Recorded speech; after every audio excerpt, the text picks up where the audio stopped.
These are the saddest Rick and Morty episodes that prove this show hits harder than most actual dramas, starting with Season 1's Rick Potion number 9, Sitting. Comfortably at the episode that rewrote the rules of what an animated sitcom is allowed to do to you. So the episode starts normally enough. Morty has a crush on Jessica, Rick gives him a love potion, and within about 4 minutes the entire planet has been turned into Cronenberg monsters, because of course it has. Classic Tuesday for these two. But Rick has a plan. He'll just jump to an alternate dimension where he already fixed everything, and they'll live there instead. Simple, clean, no one gets hurt. Except here's what the show doesn't warn you about. When they arrive in the new dimension, the first thing they do is dig up their own graves and bury their own corpses. The other Rick and Morty died in an explosion 5 minutes before they got there, so now they just take their place, slide into their lives. Morty walks back into his house, sits at dinner with his family, and nobody knows he's not the same Morty who left that morning. And the show just moves on. No dramatic music, no breakdown. Rick goes to the garage, Morty goes to bed. The saddest part isn't the Cronenbergs, it's that 12-year-old Morty has to process the permanent loss of his entire family, his entire world, while pretending everything is fine, and there's nobody he can even tell. He doesn't even get to grieve. He just has to be the other Morty now. Rick Potion number 9 is the show's first warning shot. It was telling you exactly what kind of show this was going to be, and most people weren't ready to believe it yet. And if that was the warning shot, what comes next is the first real hit. Because sitting just above that in terms of how much it quietly destroys you is Season 2's A Rickle in Time, an episode that opens with Rick doing something genuinely selfless and then immediately pretending he didn't. The setup is complicated. Fractured timelines, 2 Mortys, 2 Beths. But here's the part that matters. Rick is falling through a frozen moment in time, losing oxygen, and the only collar that can save him has to go to either him or Morty. What are you talking about? English? Our time is fractured! He has maybe 30 seconds to decide, and without any fanfare, without any dramatic speech, he puts it on Morty, starts to drift. And then in what might be the most quietly devastating line of the first 2 seasons, half conscious and falling, he says, "That collar could have been for me, but I gave it to you, so take good care of Morty. Good job tonight, and son, I'm sorry." And then the show saves him at the last second, and he immediately starts yelling about timelines and acts like none of it happened, which is the whole point. Rick is incapable of letting anyone see that he cares. But for about 8 seconds, through oxygen deprivation and spite, the mask slipped. And the show let you see it, and then put it straight back. That's not a writing accident. That's the show understanding its own character, better than he understands himself. And we're only on entry 2, so things are about to get significantly worse. Autoerotic Assimilation, Season 2, Episode 3. An episode where Rick gets everything he ever wanted, and the show ends with him in his garage alone trying to kill himself. No, I'm not skipping ahead. That's just the episode. Unity is a hive mind. She and Rick have history. Genuine history, not just a throwaway gag. She controls an entire planet. With Rick around, she expands, thrives, becomes something extraordinary. Rick gets to be reckless and brilliant, and completely unbothered by consequences because Unity will clean up the mess. Oh yeah! I want you! It's the relationship that actually fits him. No pretending, no performance. Just chaos and someone who can keep up with it. But the problem with Rick is the problem with a lot of people who are too smart and too broken for their own good. He can't stop being destructive long enough to keep anything good. Unity leaves him a note. She says being with him makes her worse. She says she loves him, and that's exactly why she's going. And then the show cuts to Rick walking into his garage, setting up an experiment, lying down under it, clicking it on. It doesn't work. He stares at the ceiling. The episode ends. No punchline, no resolution, no cutaway to something funny. Just Rick, alone, having just been left by the one person who actually understood him, and the garage ceiling. The show lets that sit for a long time and then rolls the credits. On it like it's nothing. It's not nothing. That scene did more for Rick's character than 3 seasons of exposition could have, and the terrifying part isn't that he tried, it's how unsurprised you are when he does. But if that's Rick at his lowest alone, the next entry is what happens when he chooses for once in his life to not be alone and loses everything because of it. The Wedding Squanchers, Season 2 Finale, the episode where Rick turns himself into the Galactic Federation, and the show doesn't even let him make a speech about it. The whole episode is at Bird Person's wedding. Everyone's having fun. Then it Down. Tammy? goes very wrong very fast, and suddenly the family is stranded in deep space, fugitives with no home to go back to. Rick had seen all of this coming, of course he had, and he'd spent the episode quietly enjoying one last normal day. with his family knowing exactly what he was going to do at the end of it. While the family is asleep on the ship, Rick slips away. He turns himself in. The most wanted fugitive in the galaxy just walks up and surrenders, and he does it without waking anyone up to say goodbye. No last words to Morty, no note for Beth. He just goes.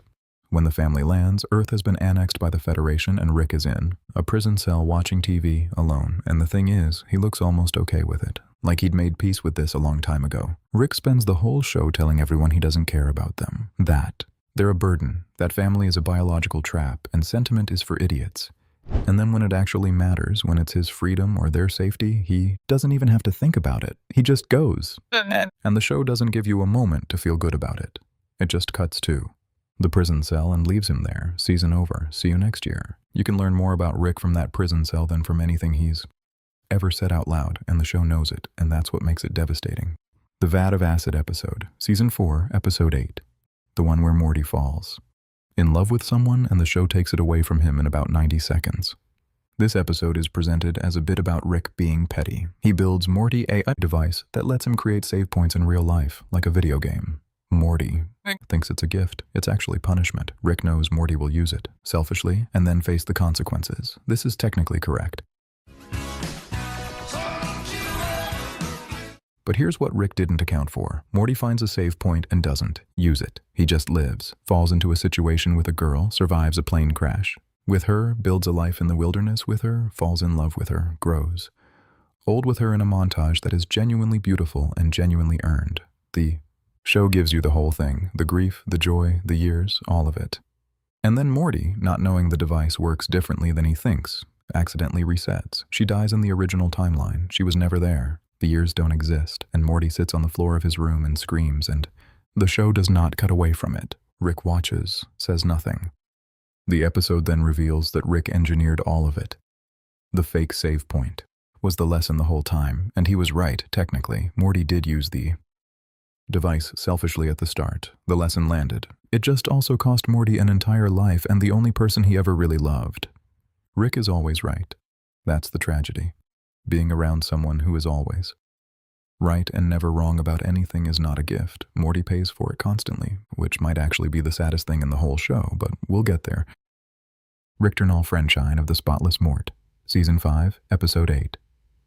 And an episode that goes inside Bird Person's comatose mind and finds something nobody was expecting, a young Rick who still believed in things. Most of this episode takes place in Bird Person's memories, and buried inside them is Rick as a young man, before the cynicism, before the drinking, before the whole galaxy-conquering nihilist thing became his entire personality.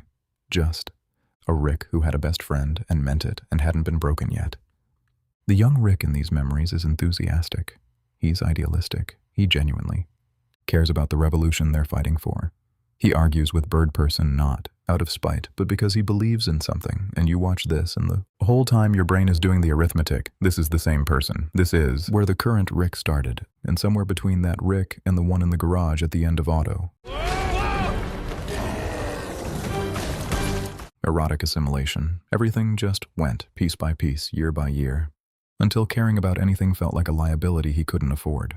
The episode doesn't explain exactly what happened. It doesn't have to. The contrast is enough. You're not just sad for Rick. You're sad for the version of him that got erased along the way, the one who might have been happy if things had gone differently. Grief is a weird thing. Turns out you can feel it for someone who's still alive. Turns out you can feel it for who they used to be. But if that explains the armor, what comes next explains why it was built in the first place. Rick Mirai Jack, Season 5, Episode 10, the episode that tells you everything. The whole show you've been watching Rick be the way he is. Reckless, brilliant, dismissive, occasionally terrifying, occasionally almost warm. And the show has been deliberately withholding the reason. There are hints. There's the photo in his garage.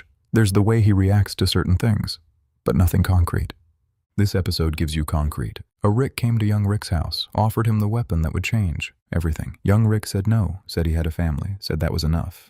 So the other Rick dropped a bomb on the garage and killed his wife and his daughter. That's it. That's the reason. A version of himself. A Rick who had already lost everything and decided that gave him permission to take it from everyone else. Killed his family, and current Rick has spent what appears to be hundreds of years building the technology and the rage and the reputation to find him. Every terrible thing Rick has ever done suddenly has a gravity to it that it didn't before. Every time he pushed Morty away to keep him safe. Every time he drank to get through a normal dinner. Every time he said family doesn't matter, while clearly dying inside when they were in danger. It all connects. The show doesn't ask you to forgive him, it just asks you to understand, and the two things are not the same. And understanding Rick Sanchez is honestly a lot to carry around. Unmore-Tricken. Season 7, Episode 5. The episode where Rick finally kills. Rick prime and feels absolutely nothing. This is the moment the whole show has been building toward since the Season 5 finale. Rick finally has the man who murdered his family in front of him. Rick prime, the Rick who dropped the bomb, the Rick who caused all of it, is right there, and Rick kills him. And then he stands there, and nothing happens. No relief, no tears, no closure. Just a man standing over the body of the thing he organized his entire life around destroying, and realizing the thing he'd been chasing wasn't actually out there. It was the chasing itself. It was having a reason to keep going. Now the reason is gone, and he's just Rick. Still broken, still alone, just without the one thing that gave the brokenness a direction. I was definitely gonna kill you guys. The show has been quietly making this argument for seasons, that the pursuit of revenge isn't a story that ends well, that building an identity around grief and rage means there's nothing underneath when the grief gets resolved. Most shows would give you the cathartic moment and let you feel good about it. This one shows you the victory and then shows you the man who won it standing in the rubble, not knowing what to do next.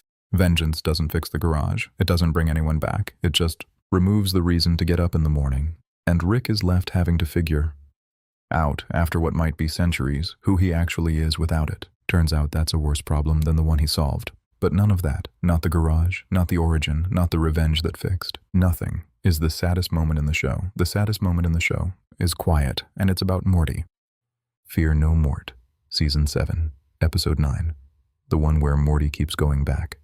There's a fear simulator in this episode, a place that shows you your worst fears. And if you conquer them, you get out. Rick gets out pretty quickly because Rick has made peace with most of the things that should scare him. Rick being fine with things that should devastate him is its own tragedy, but this isn't his entry. Morty goes in, and Morty doesn't come out. Not because he can't, because inside the simulator, there's a version of his life where things are okay. Hey, have you guys seen an old skinny guy around here? Where people love him, where there's warmth and safety, and nobody treats him like a background character in someone else's story. And Morty keeps choosing it, goes back in, stays, comes out eventually because he has to.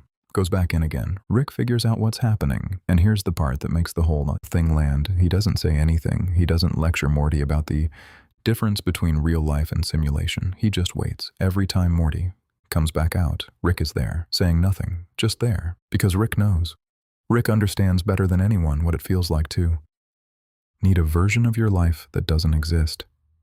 He's been building escapes his whole life. Alcohol, adventure, science, the relentless motion of never stopping. Long enough to feel it, Morty's escape just has a door you can physically walk through. The episode ends with Morty coming back out for the last time.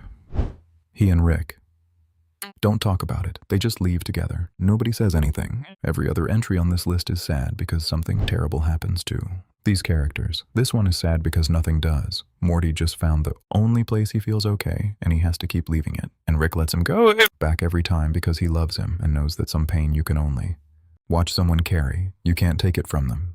That's Rick and Morty, 14-year-old and his grandfather dragging each other through a universe that keeps proving it doesn't care about either of them choosing to show up anyway. The show has been running for 7 seasons. Somehow it's only getting better. At this, if you want to see more, click the video on screen now.